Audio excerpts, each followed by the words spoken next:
Good evening, ladies and gentlemen. I bring you greetings from Washington. Secretary Simon, this morning, signed the official bill creating the United States Air Force. So you have a new armed service. Many people I understand, and the reason why the Secretary sent me out to talk to audiences like yours, is to explain why we need this new armed service. Of course, the Army Air Corps did very well in the last war. For those of you who have not had the privilege of flying over Germany, I want to tell you that it looks like hell from the top. The concept of strategic bombing won the war for the United States. And those people in the Army on the ground, and my friends in the Navy, who don't appreciate the concept of air power, certainly can learn what we found out from the British when the war started. Air Marshal Harris, who created the concept of strategic bombing in 1940, was asked by the British government, how do we know that strategic bombing will stop the German military offensive that's going on? And his answer was, we don't, but it hasn't been tried before, and we ought to try. Well, the 60,000 bombers from the Royal Air Force and the United States Army Air Corps made the difference on the ground and in the air. We dropped 12 million tons of bombs on our enemies during the last war. Now, the problem with the Army and the Air Corps being the same service was that there are basically very different concepts of thinking. How is it that a ground force that's going to attack controls and dominates an Air Force that actually has a different job? The two jobs that the Army Air Corps had was, one, to support the troops on the ground. We call this direct support. This is what the fighter planes do most of the time. The other job, the strategic bombing, was to destroy, degrade, or dismantle the ability of the enemy to make war. Their industrial strength, their transportation systems, their road networks, their bridges, their power supplies, their dams, their water supplies, all of these things had to be addressed if you were going to stop the enemy from being able to make war on your country. The Army's first job is to wage war on land. Having an air arm created the tension that the Army thought the Air Corps was there to support what they were going to do, to support the ground mission only. So that's tactical use of air, that direct support to the infantry, to the armor, to the artillery on the ground.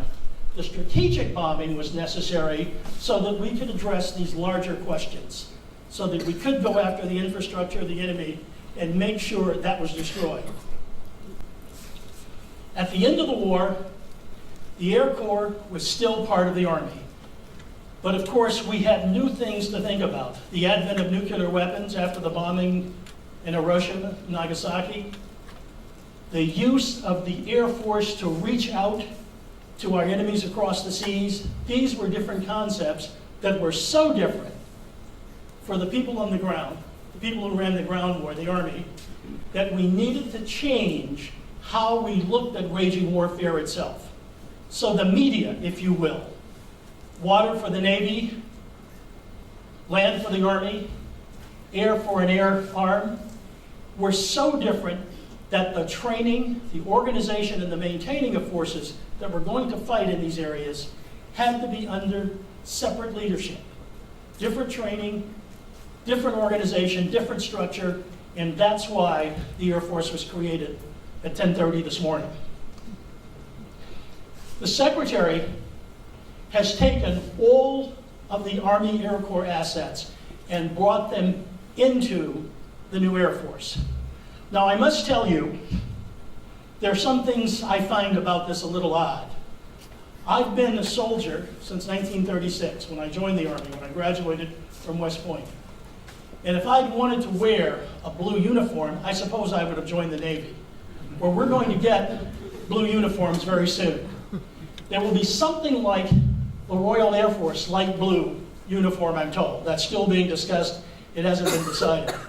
So, blue uniforms, I'll have to think about that. It may not be exactly what I wanted to do. Now, this is a family issue for me because my father is also a soldier. A number of people asked me when I arrived in town today if I would perhaps talk a little bit about my own career as an airman and how I decided to join the Air Corps. In 1926, my father paid $5 on my birthday for me to have a ride in an airplane at Bowling Field outside of Washington where I lived. I decided after 5 minutes in the air that being a pilot is what I wanted to do. I knew I wanted to be a soldier because my father was a soldier. I traveled with him. I lived at different air bases, different ground bases, and at 2 universities where he was professor of military science, Tuskegee Institute and Wilberforce in Ohio. And I enjoyed the life of an Army officer. I saw what he did, I enjoyed it, and I thought it was a career where one could achieve respect and you could be appreciated by your fellow countrymen because the job you did was important. I applied for West Point in 1931, and my mathematics score, are there any math teachers here? Well, my mathematics scores were not very good. I had an aunt who lived in Chicago, and I lived with her for about 6 months, and I attended school at the University of Chicago part-time and took some mathematics courses and took the examinations for West Point again. Congressman Oscar DePriest, who represented the South Side of Chicago, sponsored me for my appointment in 1932, and I joined the Corps of Cadets. When I entered, the first month you spend at West Point, it's in a field outside of the main post, and it's called Beast Barracks. It's not only a building, but it's a way of life. And believe me, the beast part you always remember. In the marquee over the building are 3 words that define what the military academy is about and what Army officers should be. And those 3 words are duty, honor, country. I've always tried to live by that, just as my father had before me. And I knew that if that code was going to be honored, there would be a place for me in the Army and I could be successful. Well, I was surprised to learn after 3 weeks that I had no roommate at the military academy. When we traveled, I had no bunkmate on the train, nor did I have a room full of people that I ate with. I ate alone, I slept alone, I traveled alone for all 4 years at the academy. And my fellow cadets decided that I perhaps should not be there, and the way to make me go away was an old principle used at the academy for internal discipline by cadets, and it's called silencing. Now, normally this is administered if you have broken the honor code. And our code is very simple. I will not lie, cheat, or steal, nor will I tolerate among me those who do. I hadn't done any of those things. I wasn't accused of cheating on an exam. I wasn't accused of any honor violation. But it's my fellow cadets, not the academy, not the tactical officers, although I wondered why they wouldn't interfere and change this and perhaps do something about the behavior of some of my fellow cadets. But nobody talked to me except on duty for 4 years. But this made me even more concerned about staying and finishing and being able to do what I wanted to do. The superintendent of the academy in those days was General Fox Connor. Now, some of you may know General Connor. He was General Pershing's operational officer in the First World War. And he's a great strategic thinker. Of course, I learned from my father, who was also a general, that all generals are great strategic thinkers. And if you don't think so, they'll tell you. And you don't have to ask twice. Well, General Connor, who was a friend of my father's, gave me some advice when I was a senior and about to graduate. You see, I had picked, as I told you, since 1926 I wanted to fly. I picked the Army Air Corps as the branch I wanted. Of a class of 238, I was 35th in my class, which means I should get any branch that I want to. If you're in the upper third of the class, you get your branch choice. I chose the Air Corps, and I received a letter from the Chief of Army Personnel that no Negro officers were going to be commissioned into the Air Corps. There were no slots available for me to fly. So General Connor asked me what my second choice was, and I told him I would not make a choice. I had already done so. If the Army chose not to do that, then whatever it gave me, I would do. That would be my duty. So of course, how many of you have been in the Army? Well, you will understand, and you know what happened to me. I was selected to go to the infantry. Well, there were only 4 places I could go in the Army in those days. There were 4 traditional black regiments, and we've had those since the end of the Civil War. The 9th and 10th Cavalry, both of which my father served in. He was a cavalry officer for 44 years. And the 24th and 25th Infantry Regiments. I was assigned to the 24th, and I went to Fort Benning, Georgia. And I worked in a company as a young lieutenant for 2 sergeants. The first sergeant, and I do mean I worked for them, because that's really what it was. The first sergeant and my platoon sergeant. And I learned something from these 2 men in those 2 years that I spent with them. And it was important for every job I had in the Army after that, and I think every leader should appreciate knowing what those men taught me. The first, if you don't respect people, they will find out. And the second, if you don't like them, they will know it. Maybe not right away, but they will find out. These were 2 of the most important lessons of leadership I'd ever learned. I didn't learn them at a staff college. I didn't learn them at West Point.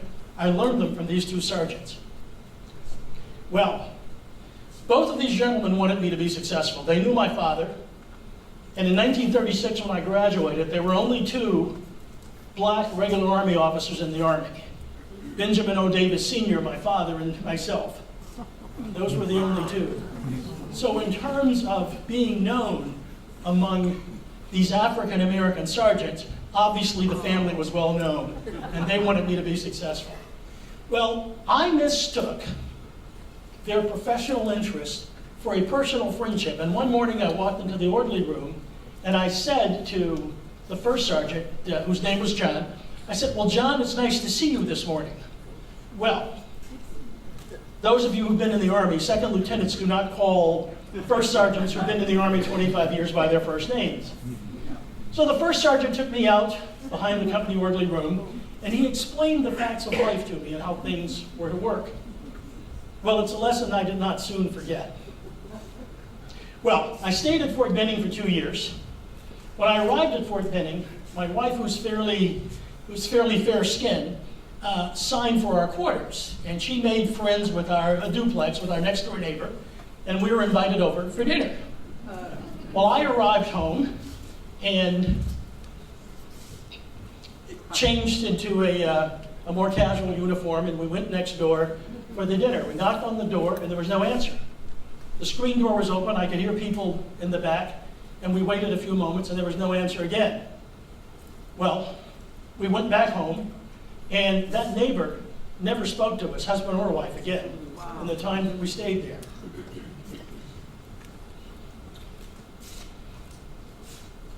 I did well in the company, and I was selected to go to the advanced course, the place where officers go to advance, usually captains, so that they can be prepared for staff jobs and proceed on in the Army. I was selected as a first lieutenant to go, which is unusual. Normally it's 4 or 5 years, but after 2 I was selected. I got very good reports from my company commander. Of course, since I couldn't go to the officers club on Fort Benning and had no social life, it was very easy to work hard because there was nothing else I could do. Now, it's very useful. How many wives are here tonight? How many wives are there? Gentlemen, please pay attention to this. It is very useful to have a wife who understands your career. Because when I went to the staff school, the career course, I had to make maps. We would draw up plans for attacks, retreats, retrograde motions, all sorts of things. And my wife, who's an artist, Agatha's an artist, she made all the maps for me. Well, the 4 officers in my study group relied upon me to produce the maps. And of course, the maps were very well done, and we received good grades. But it's really Agatha who ought to get the credit for that rather than me, and I certainly would like to thank her for that. So gentlemen, if that's of any use to you, please, you learned it here. You can take that advice. Well, my career was proceeding along. I was about to make captain, 1940, and my father was promoted to brigadier general. There were 4 cavalry brigades in the Army. He had commanded one of the regiments. He had commanded the 10th Cavalry Regiment. So when he was promoted, a new 5th Brigade was created. Both the 9th Cavalry Regiment and the 10th Cavalry Regiment were combined with a headquarters at Fort Riley, Kansas, and the 4th Cavalry Brigade was created. Now, as you may or may not know, there is nothing so powerful as a general on the battlefield. Not only can they give orders, but they have friends who give orders and who can arrange things for them. You will remember General Connor, the superintendent at the academy. And he, by the way, told me the Army was probably not a good career for me, that I should think about an assignment to a National Guard or a reserve unit for my first assignment in whatever branch I chose, go to law school at night, and after my 5-year obligation to the country, resign my commission and practice law. That was General Connor's advice. Well, as I said, General Connor was a friend of my father's. When my father became the commander of the 4th Cavalry Brigade, he had the privilege of choosing staff officers who would serve with him. And of course, he could choose his aide. Well, he chose me for his aide. A much smarter man than I had given him credit for in the past. Now, a general's aide has a lot of interesting things to do. It's an interesting job. Of course, you organize the office, the papers, make sure his secretary is getting all of the various impedimenta of running the command straightened out. You make sure all of the officers who work on the staff are being communicated with. They're getting the information they need so they can act in the stead of the commanding general. And in addition to that duty during the daytime, you're also responsible for the general's social life. Well, of course, I knew the general and his wife very well. I would point out I was very successful in the social part of the job. I never received a complaint from the commanding general or his wife, my stepmother. And he seemed to have been happy with my work in the daytime as well. Well, a notice came out in 1941, early 1941, that Negro officers could apply, and cadets could apply for the Army Air Corps. That flying slots would be created, and a school, a civilian school, Tuskegee University, would be used to train flyers after they've received their commission. And of course, I was very interested. That notice came out in the morning. That afternoon, I went to the medical facility on post at Fort Riley. They gave me a complete exam. X-rays were taken, blood was taken, all the sorts of things that other doctors in the room, all the sorts of things that doctors like to do. They poked, they prodded to get all of those things that they needed. Well, interestingly enough, I flunked the exam. It was discovered. Now, I played sports for 4 years at West Point, went through the academy, I told you, 35 in the class of 248. As healthy as you could be. I flunked the exam, and they found that I had rheumatic fever, which was very interesting. Well, I told my father this after I came back from the exam. My father called General Connor, who by now was the Chief of Army Personnel. And as I said, they knew each other. And General Connor gave him the information that I was to go back the next morning and take the exam again. You see, the notice that there were going to be Negro officers in the Flying Corps had not gotten to the Medical Corps yet. So they were looking for a reason to make sure that I didn't pass the physical. I went back the next day, and would you believe they couldn't find any trace of rheumatic fever? My heart was just fine. So 2 months later, I received orders and I was heading down to Tuskegee University, and I knew the place well because my father had been assigned there in the 20s when I was a boy growing up. And I was in the first class of 5 airmen to graduate in March 1942. I was promoted to captain while I was there. Now, because of the buildup in the war, promotions were based upon your personal performance of duty. As I mentioned, going off to school, promoted to first lieutenant, those sorts of things. But also in the regular Army, there are promotions that are based upon class position. So in June of 1941, all lieutenants graduating from West Point in the class of 1936 were automatically advanced to major. So there were some who were captains, there were some who were lieutenants, but all were advanced to major. Now this created a personal problem at home. You see, I had a large English sheepdog named Major. In the morning, if there was noise downstairs and Agatha would get up and she'd yell, Major, Major would come up and see what it was his mistress wanted. And of course he would do what he was told, like any good Army dog. Well, I was only a captain, so I wasn't referred to that way. Well, when you promoted me to Major, and she called Major, I would respond. Major was now confused. He didn't know what to do. Well, we did what any good Army family would do. Agatha promoted Major to Lieutenant Colonel. So now when she called Major, I responded. And the former Major, as Lieutenant Colonel, was still confused because he didn't know his new name. Well, in August, all regular Army majors with a date of rank of 5 years or more were automatically advanced to Lieutenant Colonel. Well, this is just about the time, 3 months, that Major was responding to Lieutenant Colonel. Well, I must tell you, I was very proud to be a Lieutenant Colonel at that point. I graduated as a flyer. I was getting a command, the 99 Pursuit Squadron, and I wanted to be the only colonel in the house. I am sorry to have to tell you, Major was reduced in rank to Major. So there was one Lieutenant Colonel, one Major in the household. So we haven't had that problem since then. I've been able to go forward, but who knows? You know, now that the war is over, some of us may be reduced in rank as the services shrink. Well, I received command of the 99 Pursuit Squadron, and we were destined to go to Tunisia, where we went on various bombing and strafing missions. The unit that I commanded had 3 airplanes over the course of the war.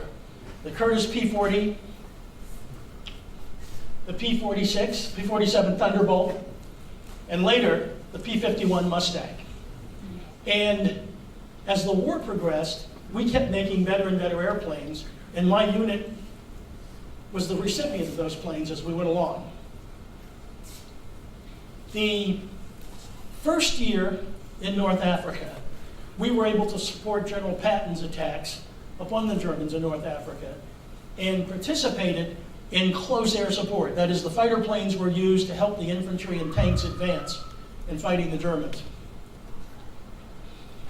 After 9 months in combat, I was called home to help put together 3 more fighter squadrons.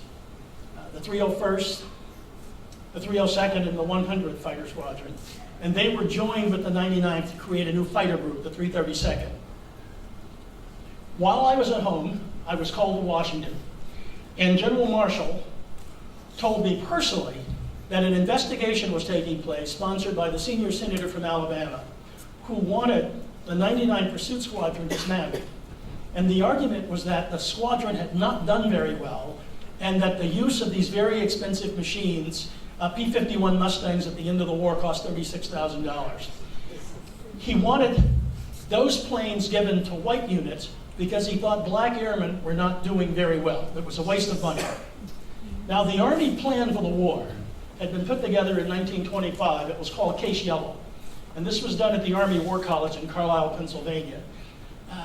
a young major, Dwight Eisenhower, was on the team that helped put that together, though he was not responsible for this particular issue. And essentially, Case Yellow outlined what a draft would be like, a national mobilization would be like, and how we would fight the next war. The concept of a 4-engine bomber was actually discussed, and of course we didn't have the B-17 bomber until 1934. So this was a very far-reaching plan.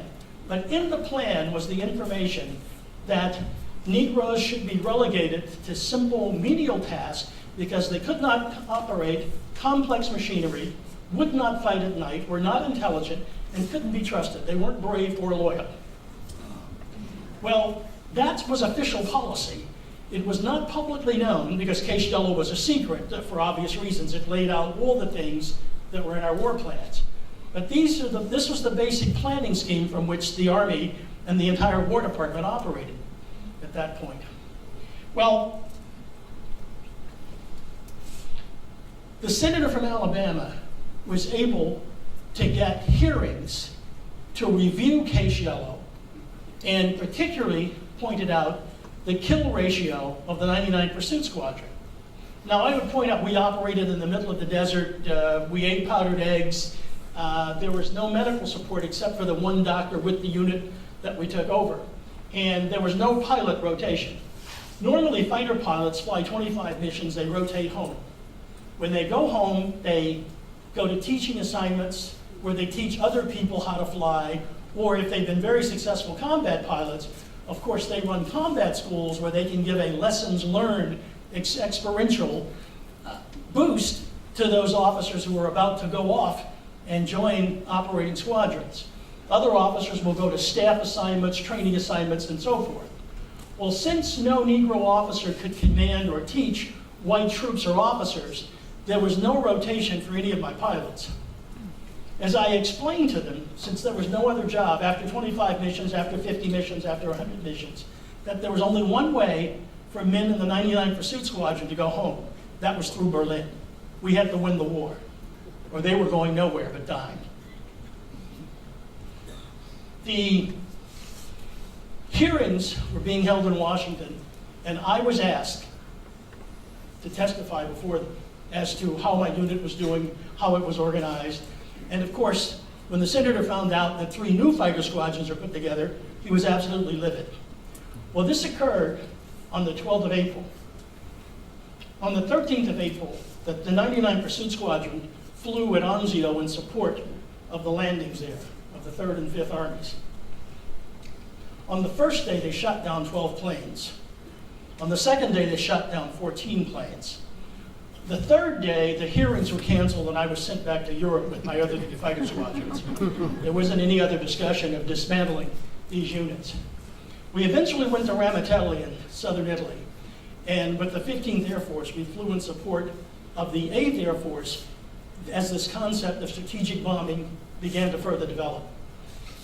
We got the P-51 Mustang with longer legs, with extra tanks. We could fly the entire way from southern Italy or from England to Germany and back. So this allowed us to protect the bombers.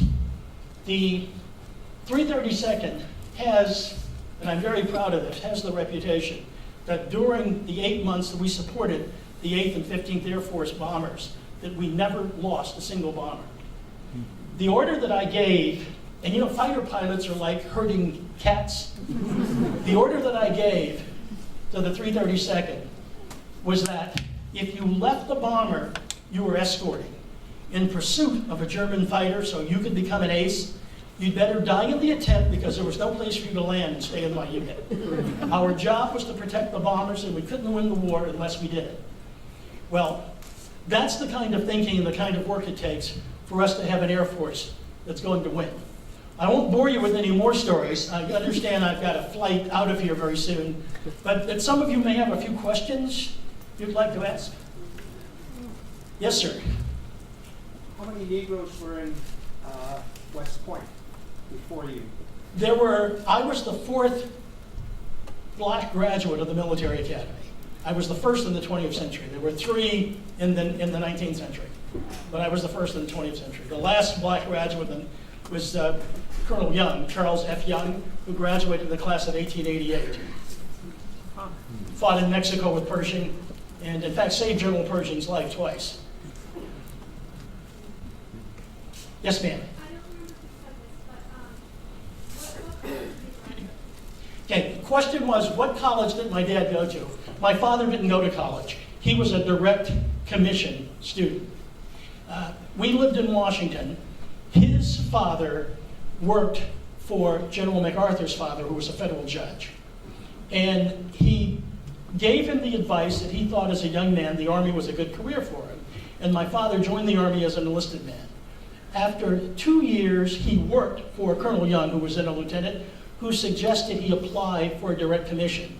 So my father, as a reward for brave service in the Philippines during the Spanish-American War, was commissioned a second lieutenant in the cavalry. But he was not a college graduate. Now, he did attend the Army Staff College and the Army War College eventually, but he did not have an undergraduate college education. So, how far before he had went to the Army? Okay, the question is, how far was he educated after joining the Army? Oh, before. No, he was already in the Army, so there's no college.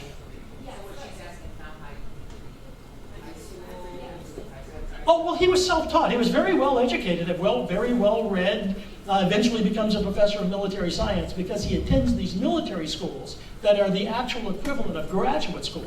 So he had to study to make up for what he didn't get as an undergraduate to go to Command and General Staff School and to go to the Army War College. So he made up for this on his own, but he had to do that on his own. The Army did not do that. Other questions? Yes, sir. On these missions over Germany, when you would leave, obviously from either England or you were saying from... Well, we flew from Italy, but there were fighters flying from England and from other places in Italy besides Rheinmetall. Well, okay. Well, let's take from England as an example, going to Berlin into Germany.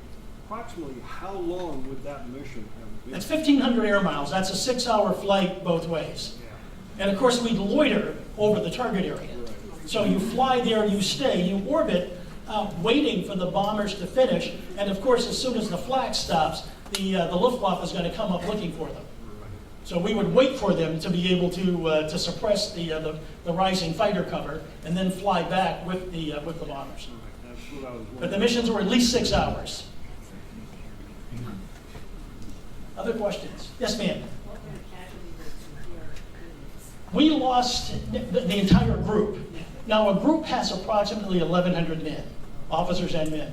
We lost 25 of our pilots killed, 60 were shot down.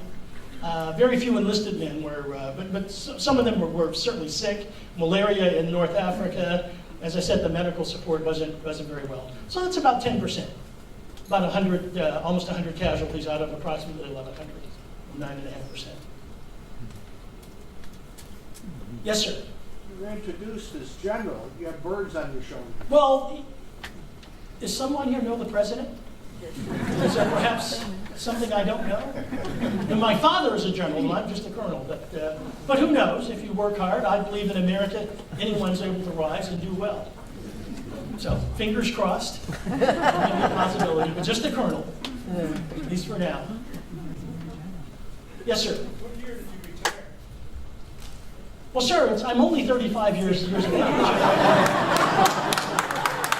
You're not part of that medical establishment yet.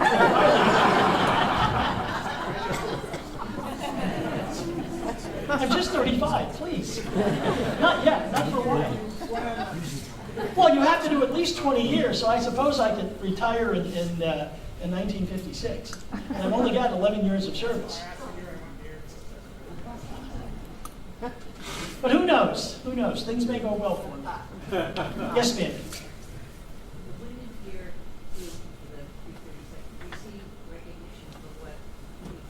Well, we received, each of the squadrons received a Presidential Unit Citation for our efforts, and the 332nd, the group, received a Presidential Unit Citation. Yes, in 1945, before we came home. I came home in June of 45 and took over the 477th Composite Group, and we were preparing, this is a bomber group, we were preparing for the invasion of Japan that would have taken place in November of 1945. That was the plan, but we were getting, as were thousands of others, returning from Europe, getting ready to head out to the Pacific. Yes, sir. After the war, immediately after the war, when the military shrunk, what became of the Tuskegee Airmen? Well, the 332nd, the headquarters stayed in business, but with only one squadron in the group, and that then joined the 477th. So the composite group that I took over, so the fighter group became part, that's why it's a composite group. There was the bomber squadrons and one fighter squadron as well. So we're all still together. We're all still together. Now there are rumors that there may be some changes coming in the offing, but it's a new service. We'll have to see what the secretary does, and then Chief Arnold, what General Arnold wants to do. Yes, ma'am. I had the privilege of meeting General Chappie James. Did you know him? Well, he was my executive officer in the 99 Pursuit Squadron, Right. and he later became the commander of the 301st Fighter Squadron, which was part of my group. And he was a training instructor also at Tuskegee, wasn't he, at one time? Well, he's back at Tuskegee now. That's where he is now, but I'd like to get him with me in the composite Right, group. find him. But he's a very large man. I'm not sure I could get him in the small seats of these bombers. You know, he does weigh 250 pounds. Pilots should be smaller and thin, a little more swell, even if some people think we're old. Yes, sir. I know the U.S. Air Force is only created today, but what's the anticipation of an integrated Air Force? Well, everything's possible. I am assuming that the country will wake up and recognize that having 2 sets of basic trainings, 2 sets of advanced training, 2 sets of units, 2 sets of personnel officers, all the way up and down the services, and not only the Air Force, but the other services, that's a waste of the taxpayers' money. And I think we may see some changes there. Yes, sir. Were the Tuskegee Airmen strictly fighter pilots, or were there bombers and transport pilots as well? At first, only fighter pilots. And then later, toward the end of the war, pilots were assigned to other duties. As I mentioned, the composite group that I'm with, we are flying bombers now, but that started right at the end of the war. Yes, ma'am. So through the end of the war, none of the Tuskegee Airmen ever got the chance to cycle back home? Only in a casket, ma'am. The way to go home was through Berlin. You had to win the war. There was no rotation. There were no number of missions you could fly that were going to get you back to the United States. So- As a commander, I flew 62 missions. So even after the proof of how well the Tuskegee Airmen did in Anzio, that never changed. Well, we stayed in business. And that was important. And the most important thing was that we did it over 40,000 of our fellow soldiers on the ground who could see it. So it could not be denied later. Yes, sir. Didn't,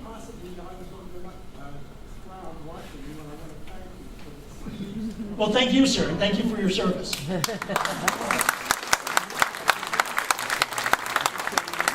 If you didn't hear the gentleman's question, did we fly and fight over Germany? The answer is yes. We escorted bombers over Germany. And if I can add to that, after we joined, we left the Air Force, the Army Air Forces in Africa to join the Mediterranean Air Force, the 15th. They had their signal, their insignia was a red stripe on the tail of their airplane.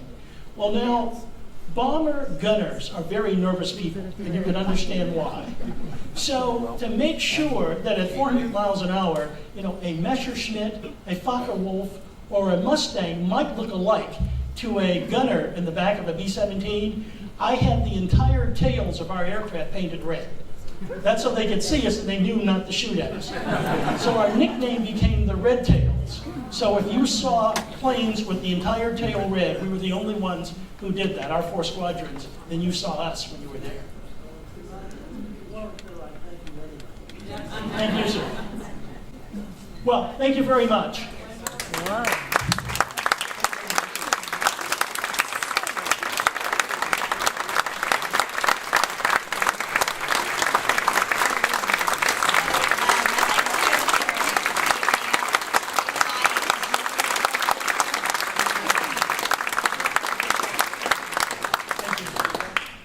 So I'd like to introduce the man behind the character, retired Naval War College professor and renowned Chautauqua scholar, Dr. James Armstead.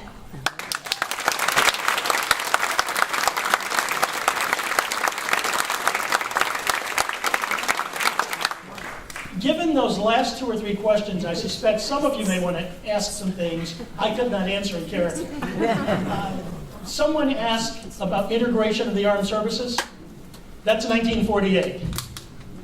President Truman signed an executive order. People talk about constitutional powers of the president. You don't have to go to Congress for certain things. You can do them by executive order. The integration of the armed services took place based on this executive order. And Truman himself said a lot of that had to do with what the 332nd General Davis did. Someone else asked about his rank. In 1954, he was promoted to Brigadier General, 59 Major General, 61 Lieutenant General. He commanded the 13th and the 17th Air Forces eventually. And he was in command in the Philippines of all of our air forces in Vietnam before he retired in 1970.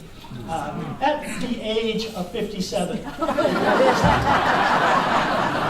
Now, there is somewhere in the audience, Carol Graham, a reporter, sent me some questions last night, which I responded to, I think, about 2 o'clock in the morning. And there were 7 questions, and she got me on one. I really had to stop. I passed by that and answered the others. And she wanted to know what was the most difficult thing about doing Davis. And what I told her, as I said, I had to come back to that. I left it blank. What I told her is that when I started doing this, he was 35 and I was 43. I'm now 70, he's still 35. So I have to back up further and further on stage because part of Chautauqua is the suspension of belief. Well, that only goes so far. And there was something else I couldn't answer in character. Oh, well. Yes, ma'am. Yes, sir. What was the attitude of the German pilots towards your group? Oh, they hated us. They hated us. We were very successful in our combat with the Luftwaffe. They knew who we were. We were called the Red Devils because of that red tail on the back. There goes those Red Devils again. So they knew who we were. They knew who we were. Another question out there? Oh, I'm sorry. I didn't realize people were up there. The lights are in such a way that I can't see up there. Yes, sir. And there may be some other people as well. So my question had to do with the quality of your aircraft and equipment during World War II. Excellent question. When I first started doing this, the criticism I received from other Chautauquans is I spent a lot of time explaining what a Curtiss Warhawk, a P-40 did, what a Thunderbolt did, a P-47 landing that was very difficult, 12-cylinder radial engine that was actually larger than the circumference of the airplane. So you land it by jinking the airplane sideways so you could look down the runway, because if the nose is in front of you, you couldn't see. And of course, the P-51 Mustang at the end of the war was the superior fighter plane produced before we went to jets. The first 2 aircraft, the P-40 and the Thunderbolts, the P-47, those were older aircraft, sometimes hand-me-downs from other units that had moved on. The original, there were 4 models of the P-51, an A, B, C, and a D. The A was a guns-only airplane. The B got the extra wing tanks. The C had the full canopy that you're familiar with, so the pilot can look behind it. The A's and the B's, the canopy went into the fuselage, so there was metal behind you, more protection, but you couldn't see as well. And the D, the last model, of course, had 650 caliber Browning M2 machine guns, the wing tanks, rockets, and bombs, and a better engine, 1,600 horsepower. So that was a #1 first-class airplane because we were doing well. But the first 2 airplanes, there were some questions about the planes we received. The mechanics in the 332nd had to really work hard to do that. I grew up next door to a Tuskegee airman, a man named John Sloan, who was shot down twice over Italy, escaped both times, and got back. And about once every 3 months, somebody from the VA would come pick him up, and they'd have to take him into the hospital because the shrapnel still in his leg moved and bothered him in Chicago winters. And across the street, a bomber pilot named Henry Hervey, who was the family banker as well, had not been injured, but had some great stories to tell about airplanes. He was a maintenance officer and talked about that particular issue, how hard these folks had to work. Other questions up there? Because I missed you before. Yes, ma'am. Hi. Hi. Hi. My husband is a class of '93 grad at West Point, and knowing how difficult it has been to get to West Point as any cadet, what do you think? How do you think he kept going on and after meeting with silent treatment and traveling alone, and then not only that, but that continuing going to the military career and going on and on and on. Great question. The personal work. Did everybody hear the question? Do I need to repeat it? Okay. Given the treatment, the silencing treatment I talked about, how did he go on and graduate? And the lady makes the point, whose husband's a member of the class of '92, that this is a very tough life anyway for anybody. When things are going well, you have a few friends. It's really tough when you're alone. And then, of course, through his career, how did he manage to keep going? You know, not being a member of the officers club, his next door neighbor for 2 years, not talking to him. There were other stories to tell as well. He shows up, there is a courtesy when an officer arrives, particularly in combat units. You're in an infantry armor or artillery unit. Within the first 2 weeks, you have a social call that lasts 15 minutes upon your commanding officer. It lasts exactly 15 minutes. At the end of the 15 minutes, you stand up and say, "Sir, thank you very much for inviting me. It's been a pleasure." Now, if the superior wants to continue talking or keep you there, he may say, "Lieutenant, sit down. I've got how are your quarters? How are things going?" You might be asked to stay, but it's 15 minutes by custom. The adjutant of the unit arranges the call, tells you when it is you're supposed to show up. It's done if you're married with your wife. It's done in dress blues or dress uniforms with your decorations, white gloves, and you carry a card. And that card, unlike a business card, has your rank and your name.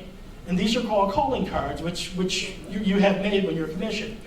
By the front door of your commanding officer's, in your commanding officer's house is a small silver bowl called a trivet tray. And sometime during the visit, you are to leave a card in the trivet tray, but you are not to be seen doing it. Now, I used to put my cards in my watch band.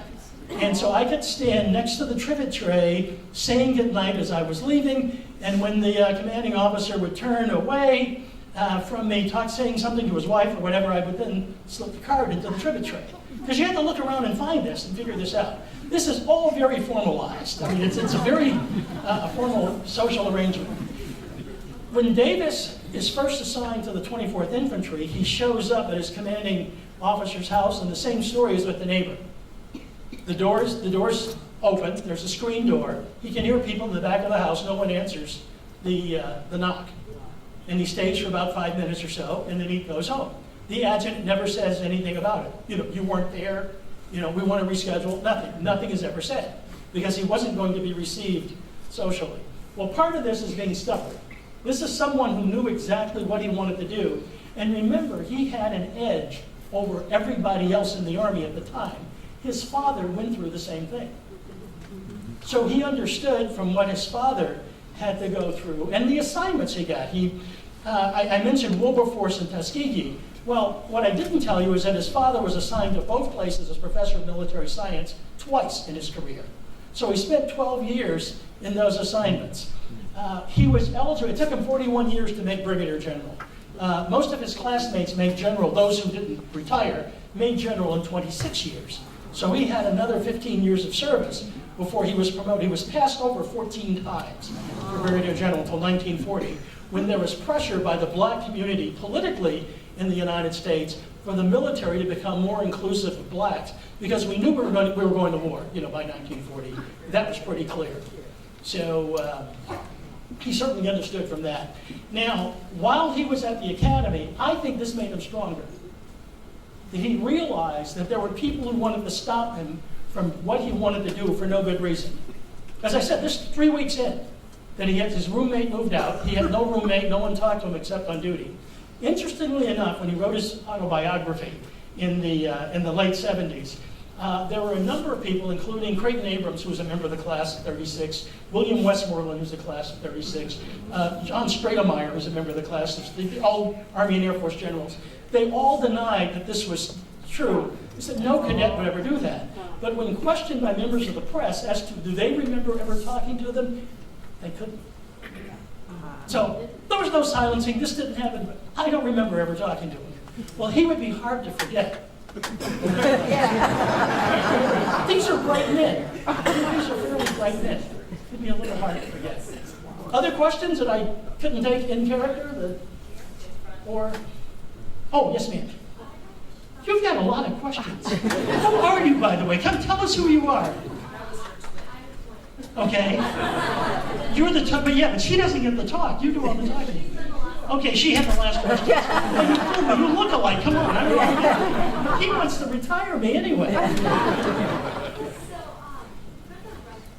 why wouldn't it be easier for the Germans to bomb? Oh, okay. Good question. The young lady wants to know, would the red tails make it easier for the Germans to shoot at you? Okay. The answer is yes, if they get close enough. If you can fly 20 miles an hour faster than your enemy, you can get away. And from the back, remember the tail is very slim. You get a vertical view. Now, if you were getting a lateral view, a large red target area would be something useful to shoot at. But because of the way air combat's done, it wouldn't really make that much difference. Well, yes, because you didn't want the bombers. If you're flying close to the bombers, a B-17 has 10 50-caliber machine guns. So there's somebody in the plane with an open door at 200 miles an hour, 20,000 feet. It's 15, 20 below zero. He's cold. He's tired. He's been flying from England, and he knows that any fighter plane out there that gets lucky can kill him and take this bomber down. You know, one of the things it doesn't come up in this talk normally, but it should be pointed out. Nothing against the Army on the ground. I was an armor officer. Nothing against my brothers in the Marine Corps or the Navy, where I worked as a civilian before I retired. The Air Corps lost more people than all the other services combined. Now think about this. Every time you shot down a B-17, you killed 10 people. You had a pilot, a co-pilot, a navigator, a bombardier, and you had people running those 10 machine guns. So the casualty rates, and you have to train them all. You know, every time you do this, it takes you another 20 years to grow these guys again. So this is very serious, which is why we had to spend money building better fighter planes, because strategic bombing wouldn't work if you were losing 15, 20, in some raids in 1942 and early 43 as we got started, we were losing 30% of the bombers per mission. You couldn't keep that up very long. One of the reasons why, if you completed 50 missions, you rotated home, it would reduce to 40 to 30, and eventually it was 20 missions. So bomber pilots and crews were brought home after 20 missions. This combat was that ferocious and serious for them.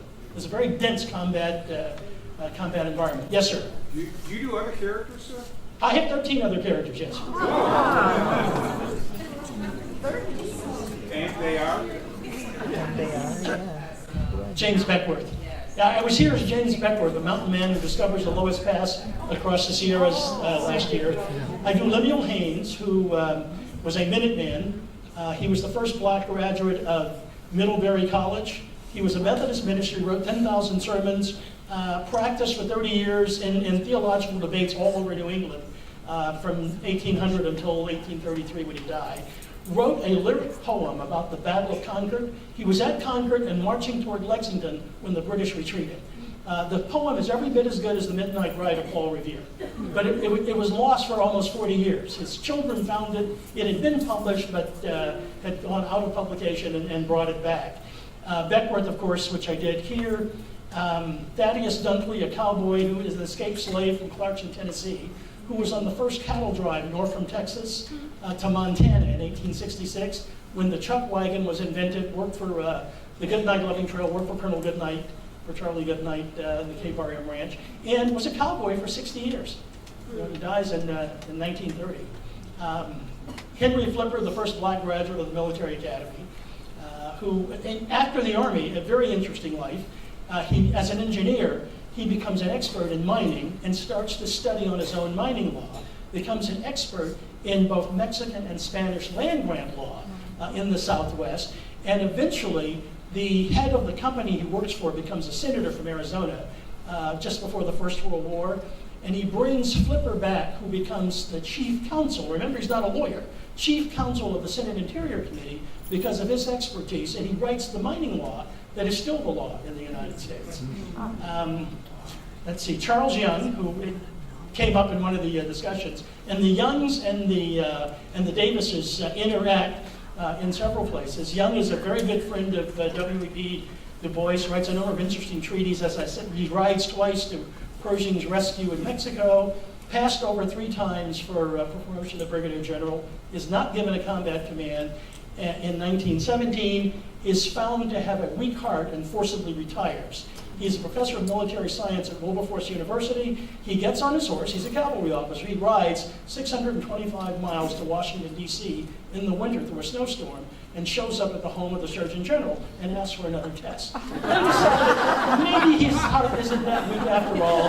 He's brought back on active duty, sent off to the Philippines. He's still not given a combat command in France. Sent off to the Philippines, eventually goes to Liberia as American military attaché twice. And the second time, while he's working on building roads for Nigeria, one of the things we were doing, he succumbs, he dies there. Davis Sr., I do, near and dear to my heart. I was a tanker, so he's a cavalry officer. So, and there's another, another platoon leader from my battalion 48 years ago was out in the audience somewhere. David, where are you? Yeah, so there's cavalry officers and tankers are they're fairly close. So, you know, it's the same branch, it's the same spirit. It's the same spirit. Charles Drew, who discovers steroids. I'm working on Ralph Bunche now that I'll be doing in Oklahoma for the month of June to talk about talking about the United Nations and the Cold War, which is their theme. Let's see who I left out. I do Du Bois. I do Alexander Dumas, father and son, and I do Alexander Pushkin, the poet laureate of Russia, which I have been corrected about 4 years ago by some friends in San Jose. He really should be referred to as the poet laureate of the Ukraine, which is rather interesting. But he creates the Russian novel, he creates the Russian play, and as well as being a lyric poet himself. Killed in a duel, very much like, it sounds like Alexander Hamilton with a German accent. That's right. Well, if you ask me to come back, you have to talk to the people.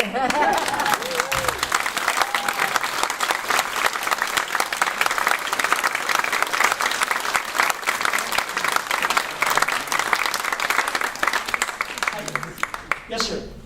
I'm not trying to put you on the spot at all. Colonel Young. That sounds like the kiss of death. I have practiced law for 40 years. I know a sandbagger. Yes, sir. Colonel Young lived next door to my grandparents, and Henry Ford lived next door to him. Henry Ford's sister Okay. lived next door, and for the life of me, I've been sitting here trying to remember, what was the damn horse's name? I had to learn that when I joined my fraternity, but I forgot it. The name of the Horse. His horse he rode to Washington. I don't remember. I'm not even sure I ever knew that. But if we could give him a name, I'd call him Persistence. Yes, ma'am. And this is the other twin, by the way. Sort of back to the question. So when you were talking about how there was about 2 people in the plane without pilot. In a B-17, right? Yes. No pilot, and the people who were The guns. Yeah. Why would they just train a bunch of people at once, like backups, and people who weren't playing or doing backups for their national?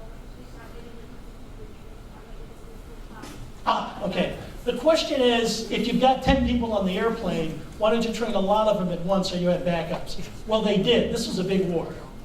You have to remember how long this went on. We built, the last year of the war, we built over 50,000 airplanes. So to have enough people to fly those, remember, now that's in the air, 10 people. Somebody's got to keep those people working. Now, what we say in the military, in strategy, what you want, tooth to tail ratio, the tooth, the guy's fighting, the guy with the gun, it takes 9 people to keep him busy. Beans, bullets, money, oil, 9 classes of supplies, all of those things. Tooth to tail and 9 to 1 is reasonable. Sometimes tooth to tail, depending upon how complicated your machinery, may be a lot more. So it would keep 30 or 40 people busy keeping one airplane in the air. So you had to train thousands and thousands of people, and you had to have people ready to go to replace the ones in Europe. Then you've got guys that you've got in school learning to fly. That takes almost a year. Navigators take a while. A very good friend of mine was a navigator and then a pilot in the Royal Air Force. He has he's passed on now, these wonderful stories about finding Americans over Germany and over France. And he said he could see them. They're sort of, going this way and going that way. And he'd fly up next to them and he'd wag his wings, which was essentially, follow me, I will get you back to England. And we just couldn't navigate.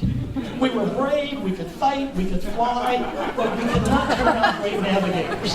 So now let's go all the way back to basic training. So we start in basic training, that's about 10 weeks. Then you go to advanced training, we teach you how to shoot at things that are moving. So give you a shotgun, teach you skeet shooting. Then we put you in a Jeep with a machine gun and teach you how to shoot at something that's moving, that's being towed while the Jeep is moving. So this takes a long time to get there. So what you're saying, they thought of that and they were working on it, but the system was very big. By the time the war ended, we had 16.5 million men and women under arms. 16 million. In 1939, when the draft was created, we had 35,000. So think how big that system had to be. And the mastermind of that system was George Marshall, who had been the person who put the draft together for Pershing in 1916, because we knew that we were going to have to go to war. We were getting involved. So he'd done it once before as a lieutenant colonel, well, actually as a captain. He was then promoted to lieutenant colonel. And then 30 years later, he's the chief of staff of the Army who has to put this entire system together. I mean, if anybody wants to talk about the hero of World War II, it's George Marshall. He was running both wars. He did the things that Frederick the Great couldn't do. He could fight a 2-front war simultaneously. He defeated the Germans, the Japanese, kept the Russians busy, because we weren't sure whose side they were on, depending upon where you were in the war, and was able to operate, which the Navy couldn't do very well, with the British. All of that was George Marshall. So Eisenhower, Patton, Bradley, those are all people who had studied it with and under Marshall, that he put into the right place. 239 generals that he promoted, who were the people that won the war. And if there were more time, I would like to tell you about Fox Connor, that I think there ought to be monuments to Fox Connor, not just with Davis, but about other. Well, I'll tell you one quick thing. Fox Connor was the commander of the American Canal Zone in the mid-30s. Eisenhower leaves MacArthur, who was chief of staff of the Army from 32 to 36. Eisenhower was his clerk. He goes down to the Canal Zone, and he wasn't doing well. He hadn't been in the First World War. He thought he was not going to be promoted. In 1938, he was at a party at his brother's house in Washington, and Drew Pearson was there. And Milton Eisenhower, who was the Assistant Secretary of Education, introduces Drew Pearson, who's pretty important. If you can get into his column, things would go well. And he says, this is my younger brother, Ike, and he's going places in the Army.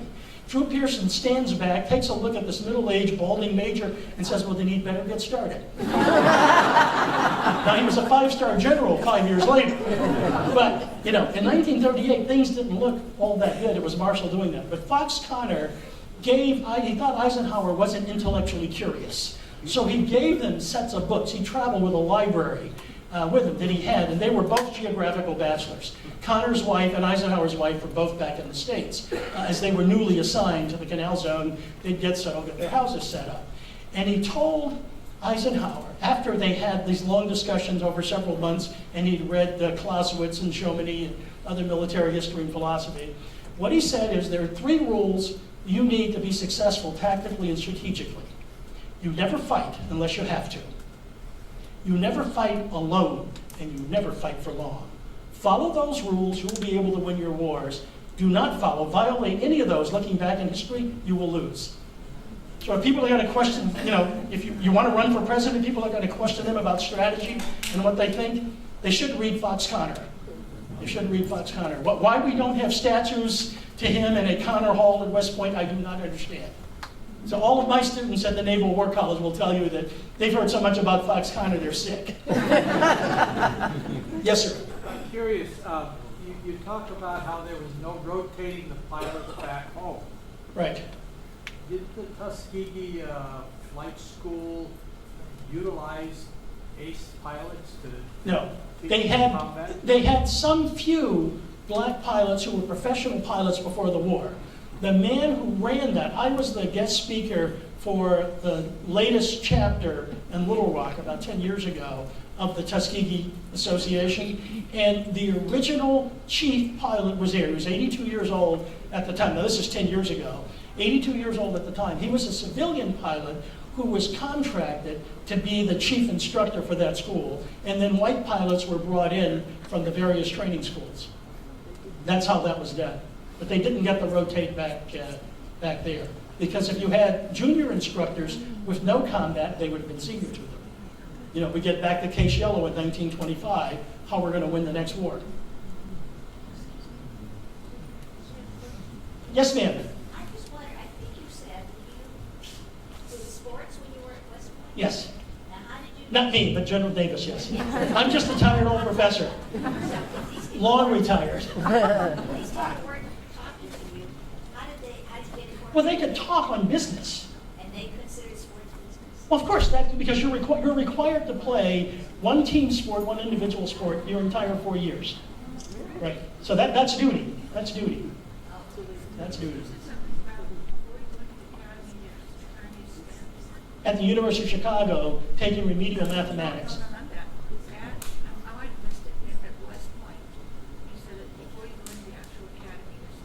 Beast Barracks. That's the summer where you learn common soldiery tasks. You learn how to march, how to salute, how to suffer. You function without sleep. There are military exercises. You sleep in a tent. Yeah, you're outside at Beast Barracks, and that's still true. And then at the end of that, because you're not formally a cadet yet, at the end of that 6 or 7 weeks or so, then you take the oath on the plane. That's the plane out in front of West Point. That's where your oath as a soldier is taken for the first time. But a lot tougher, yes. Yeah, because not only do you have to deal with the Army, you have to deal with upperclassmen. They've earned their stripes, now you earn yours. You want to be one of us? Let's see what you're made of. Yes, sir. If you were in the Air Force, how would you end up with a naval war college? Oh, no. Davis was in the Air Force. Yeah. I was an Army guy. I was a young Army officer years ago. Then I become an academic. I go to Rand, I write my dissertation on lightweight power projection and lots of other things. Then I go to the War College. Yeah. Davis is that other guy. I have some friends in Chicago where we say there's a boundary problem. They confuse them and the character. Yeah. Now my wife says I'm schizophrenic because I shot for 13 people. I'll pass by a store, there'll be a neat pair of boots from the 19th century. But I have to have those. You know, she grabs me by the scruff of the neck and sort of yanks me out.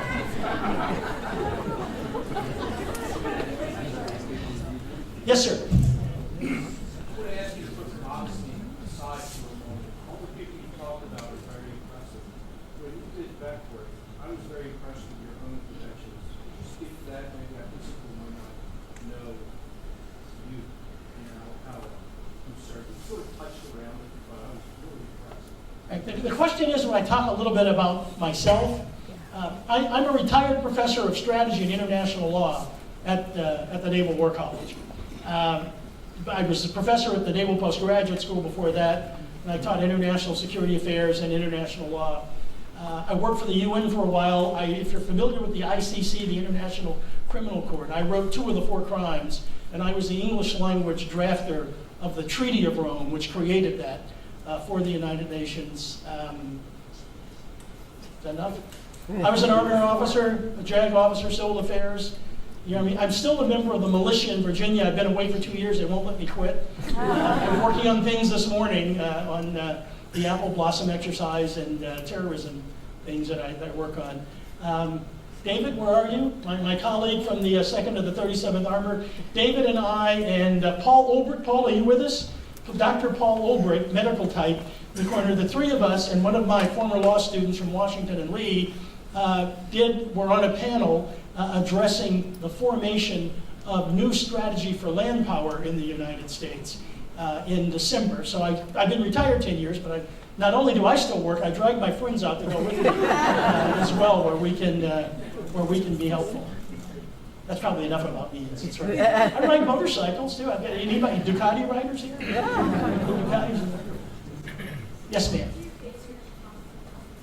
The place or the character? The question was, what's the favorite Chautauqua character that I do? I like each of them. I will tell you this, I do Booker T. Washington. I did not like him before I studied him. And then I think I understand him better now. So I would say I came the furthest with Washington, from really not liking him from a philosophical standpoint to appreciating that he was in a very difficult position and had to operate in a hostile environment. I probably find Davis easiest to do. Geraldine says he's the most like me. That I was a military officer, I was a staff officer. I'm wearing my decorations and my wings, not his. I won't wear somebody else's decorations.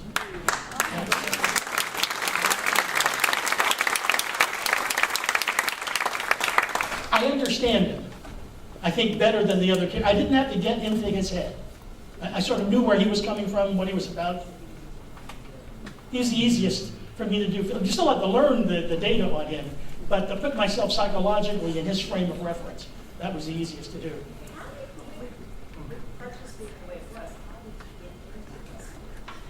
The question is, how did Davis get into West Point? Oscar DePriest was the only black member of Congress in the 20s and 30s. He represented the 7th Congressional District in Illinois, which is the south side of Chicago. Davis's aunt, the sister of his father, lived in Chicago and not well, but knew DePriest, and he was so happy that there was a black candidate that he could support to go to the military academy. He flipped over backwards. I mean, getting the political appointment for Davis was actually easier than most people. So, but I would have thought West Point would just walk it off. He wanted to be a military officer. This was the way to do it. And this guaranteed you an appointment and an assignment. George Marshall graduates from VMI in 1901. He couldn't get into the Army. He goes to Washington and he sits in President McKinley's office for about a week because he's not important. They won't let him in. A senator comes by with his wife to introduce their eligible young daughter to the president. Marshall gets up. He's dressed in his VMI uniform. He gets up and he walks into the president's office with the senator and his wife. The president thinks they're bringing in this young man to meet him. The senator thinks this is somebody the president wants to meet their daughter. He says, young man, what do you want? Well, sir, I'm a VMI graduate. I've been out for 3 months. I can't get in to see the Secretary of the Army. I want an appointment as an Army officer. Now, several years later, in 1903, George Patton, whose father and grandfather are both VMI graduates, goes to VMI, family tradition. At the end of the first year at VMI, he transfers and has to do the first year over to West Point and graduates in 1909. And the reason for that is, if you graduate from West Point, it guarantees you a commission in the active Army. So while the VMI education is just as good, now, I've been teaching at VMI since retirement. VMI would tell you it's a lot better. They refer to West Point as the VMI of the North. There's some real issues, but General Lee was buried in my front yard, and Stonewall Jackson was about half a mile away. So there's a whole different mindset in Lexington, the 5 years I spent in Lexington.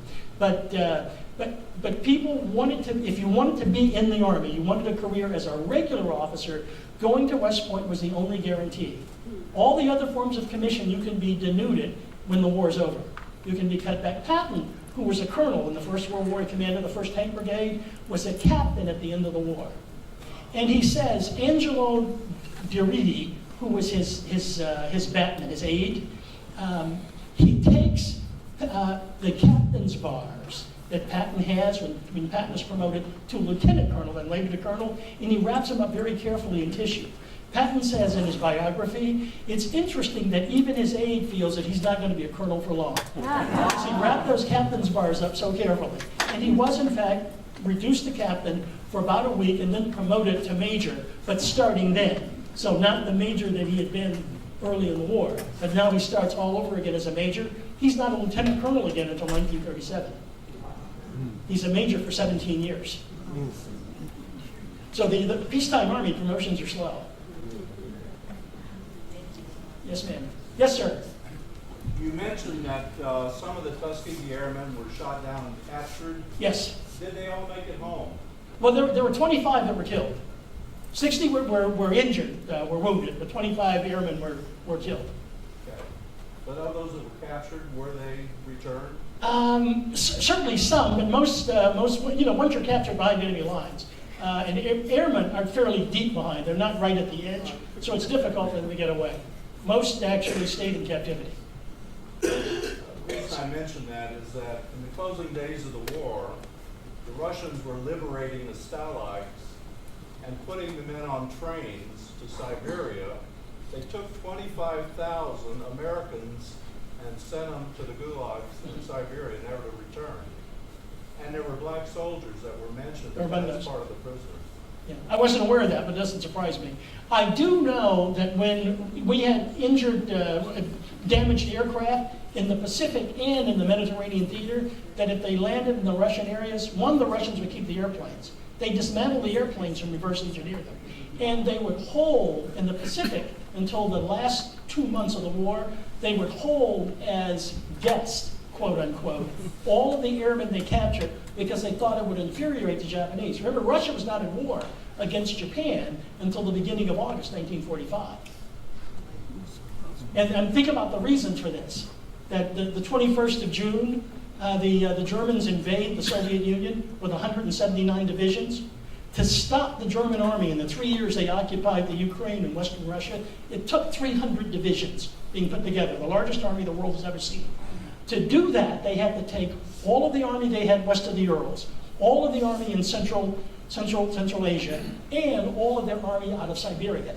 If you do that and you go to war against Japan, how are you going to fight them there? So the only way they could win fighting on the Eastern Front is that they had no army to speak of out in the very far eastern part of Siberia. I mean, that's what it took. The war in Russia, the Soviet war, the Eastern War, was 6 times the size of the war in the West.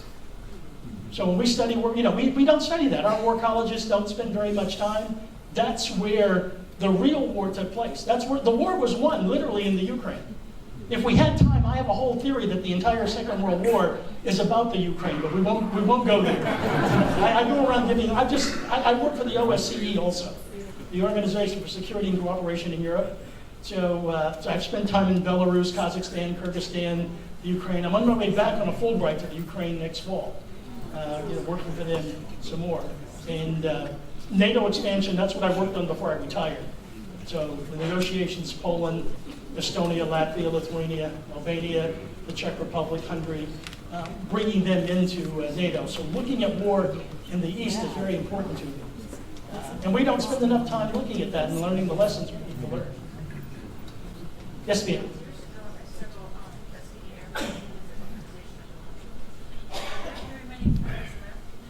Not many. The question was, are there very many of the original Tuskegee Airmen left? And they're not very many. Remember, if you were 18 in 1942, you're over 90 now. So they're not many. We're losing them. There are 2 in the area, and I was hoping we might get one. I talked to the national organization. I do some things for them, but they notified them, but unfortunately we're not able to come. I have probably kept you folks long enough. We're supposed to, I think, be in about an hour. It's now 8:25. Those of you who have to go, it will not hurt my feelings. I appreciate your coming. You've been a wonderful audience.